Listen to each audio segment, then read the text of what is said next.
Some days are more eventful. Others, living protected with insurance you can depend on changes your life for the better. We insure the people and things you care about. Not Agency. We'll help you find the right coverage so when life happens, you have the right insurance protection for your family and business. When life happens, live protected. Non-agency for all your insurance needs.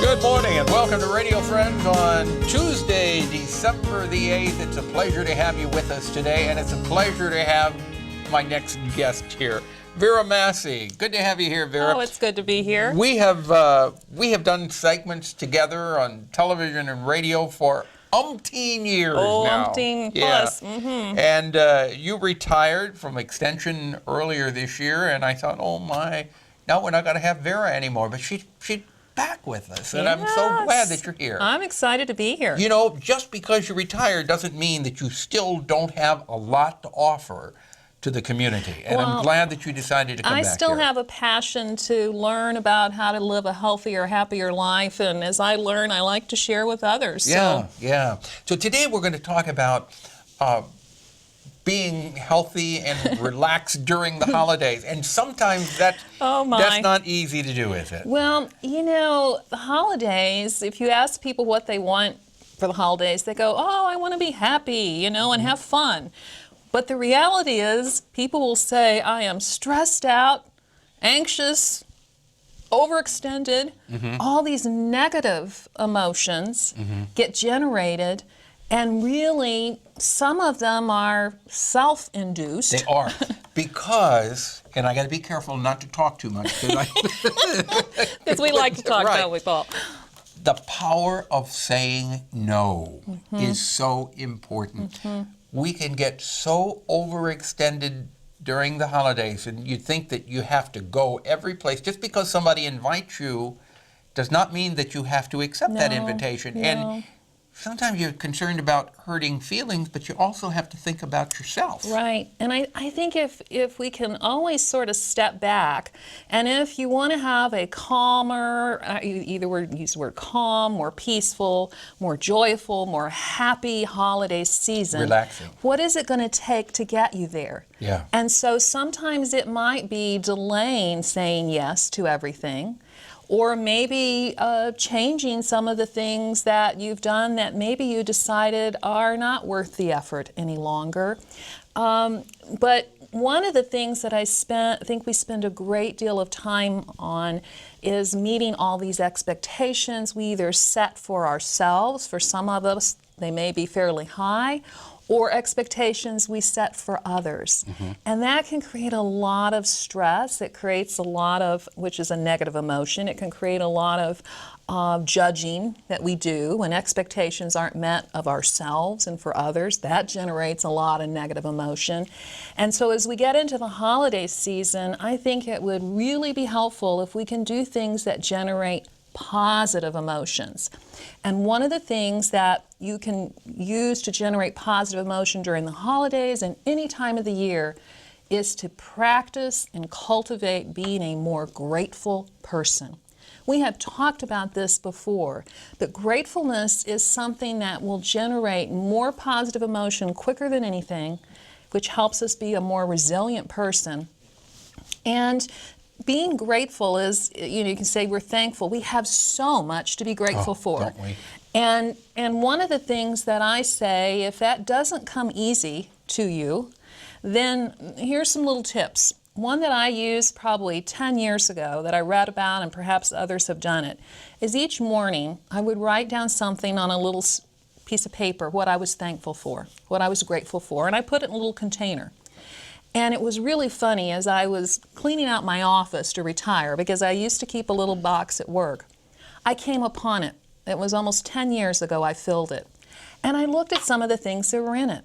I put that good cup of coffee, my warm sweater. It must have been, had a lot of them I found that were during the winter season.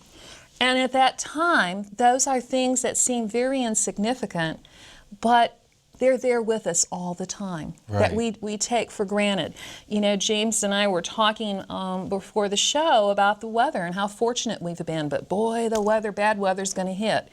Well, you know what? When it hits, we remind ourselves, but wow, we missed that storm that hit Oklahoma. Yeah. And focusing on what we have and are thankful for versus what we don't have. Another thing that I do is throughout my house, I have little reminders of what I am grateful for, and being a more peaceful person and a more joyful person is something I highly value. So if you will go through my house, and here during the holiday season, I have the word joy mixed into many of my decorations. I have over my sink, it says, count your blessings. You know, those are just little reminders. So wherever I walk within my house, it may seem silly. No, I don't think it's silly at all. It is, everywhere I go, I see the word joy or peace. And it's really hard to ignore. And it's going in subconscious. Yes. It's going in the subconscious. We have to remind ourselves of how we can be so thankful for those two very important aspects of our lives. Yeah. You know, our mind is so very powerful. Extremely.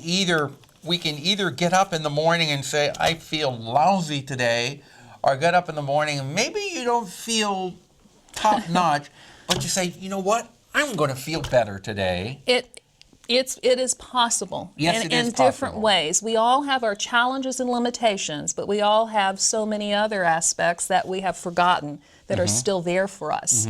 And so really being thankful for our own body, our own mind, and taking care of it. So one of the things that I would say during the holidays and any time of the year that we really want to consider getting more of, and that's rest and quality sleep. That is critical. So when you start making those long lists, think about getting your rest at night. You'll get probably more accomplished the next day when you've had a good night's rest. Oh, that's true. And it affects your mood. Yeah, it does. I find that if I don't get the rest that I know my body needs, I feel awful the next day. Yes. And I was telling my sister that the other day they were down for Thanksgiving, and finally it got to the point, and I said, they were spending the night, I said, I got to go to bed now. Well, they kind of looked at me like, what, are you crazy? You got company. Yes, I have company. You're welcome to stay up, but I got to go to bed because if I don't go to bed now, I'm going to be awful the next day. Well, you know that we know that about ourselves. One thing that I think I mentioned a few years ago during this time of year that I still truly believe is let's focus less on the presents, presents, and more on the presence. And more on the presence, being there. What Yeah. kind of a feeling do we create when we're with our loved ones and friends? Vera, it's always a pleasure to have you here. Promise me you will come back again. Yes, I will. Okay, before you leave, we're going to get another date. All right? Okay. We're out of time for today. Tomorrow, Barbara Buffalo will be here from the city of Columbia.